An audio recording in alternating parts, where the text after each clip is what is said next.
ఇచ్చాడు. వాళ్ళు కోర్టుకి వెళ్ళారు. కోర్టులు కూడా నిలదీసిన ఏంది ఫీజులు ఏంటి ఇది అనేసి. ఆ తర్వాత దాని మీద పెద్ద ఆర్గ్యుమెంట్స్ నడిచినాయి. ఆ కొత్తగా తీసుకునేటటువంటి వాళ్ళ వరకు ఈ కొత్త ఫీజుల కిందని అన్నారు, అట్లా నడిచినాయి.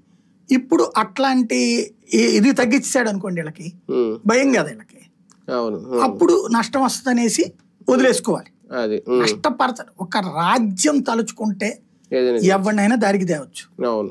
రాజ్యం ఇక్కడ తలుచుకోవాలంతే, అది తలుచుకుంటే అయిపోతుంది. ఇక్కడ అమరావతి ఇష్యూ వచ్చింది కాబట్టి ఒకసారి అమరావతి వెళ్తే సార్, 1800 ఎకరాలు అనేది చాలా కీలకంగా మారింది. మొన్న బాబు గారు కూడా చెప్పారు దానికి సంబంధించి. అయితే రైతులు కూడా ఆ 1800 ఎకరాలు ఇవ్వడానికి సుముఖత వ్యక్తం చేయట్లేదు. కారణం ఏంటి అంటే చట్టబద్ధత కోసం ఎదురు చూస్తున్నారు. దానికి కూడా ఇంతకు ముందు కూడా ఈ ప్రభుత్వం తీసుకున్న నిర్ణయం, వాళ్ళకి రిటర్నబుల్ ఫ్లాట్ల విషయంలో ఆ మౌలిక సదుపాయాలు కల్పించకపోవడం, వాట్ ఎవర్ ఇట్ ఈజ్, ఏదైనా కారణం ఏదైనా.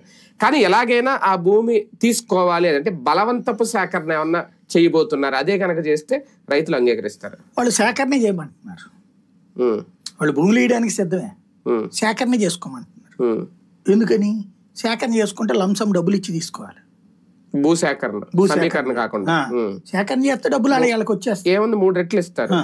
అది ఎంత ఉందో వీళ్ళు మార్కెట్ వాల్యూ లెక్కేసుకునేవాళ్ళు. అంటే ఎంతమంది జరిగింది కూడా అదే కదా సార్. భూసేకరణ చేసి 3 రెట్లు ఇచ్చి వాళ్ళకి రిటర్నబుల్ ఫ్లాట్లు, కమర్షియల్ ఇవి ఇచ్చి మౌలిక సదుపాయాలు కల్పించేస్తామనేది అది జరగలేదనే కదా ఇప్పుడు వాళ్ళు ఇవ్వకపోవడానికి. అట్లా ఇస్తే మొత్తం ఇచ్చేసేవాళ్ళండి. భూ సేకరణ కింద చేయలా, క్రిందసారి భూ సమీకరణ. వాళ్ళకి ఏ డబ్బులు ఇయ్యరు, 5 వేసులు, కానీ ఈ ఫ్లాట్లు ఇస్తారు అంతే.